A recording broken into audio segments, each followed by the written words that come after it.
said, now, if we get caught, what will happen to me? They said, oh, you'll get deported in 24 hours and we'll go to prison for 3 years.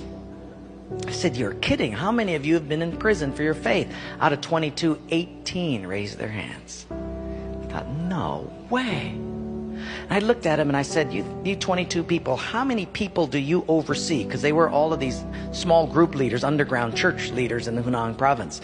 I said, how many, if you counted up all the people under your jurisdiction, how many would it be? And they counted them up and they said, little over 20 million.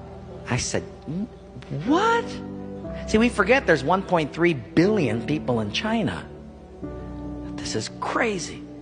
Well, I had 15 Bibles and I passed them out. Obviously 7 didn't get them. And I said, let's turn to 2 Peter chapter 1 and we're going to read it. And just then one lady handed hers to somebody next to her. And I thought, interesting. Well, we turned there anyway, and as we started reading it, I understood why she gave it away. She had memorized the whole thing. She just recited the whole chapter. When it was done, I went over to her at a break and I said, you recited the whole chapter. She says, oh yes, I've memorized many chapters. I said, where did you memorize so many chapters? She said, in prison. I said, you have much time in prison. So I said, but don't they confiscate the Bible? She said, yes. So people bring in scriptures written on pieces of paper and they bring it in. So I said, but then if they find that piece of paper on you, won't they confiscate that? She said, oh yes, that's why you memorize it as fast as you can. Because even though they can take the paper away, they can't take what's hidden in your heart. I thought, wow. Well, after 3 days, you fall in love with these people. And when it was done, I said, how can I pray for you? I'm going to go back to America, and you guys have been just so wonderful. How can I pray for you? They said, you know, Wayne, you guys can gather like this whenever you want to in America. We can't. Could you pray that one day we'll be just like you? And I looked at him and I said, I will not do that.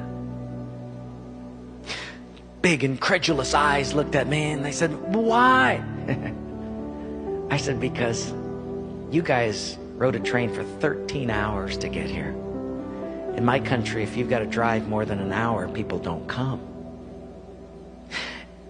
You sat on a wooden floor for 3 days.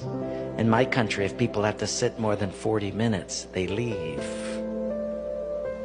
You sat not only here for 3 days on a hard wooden floor, but you did it without air conditioning.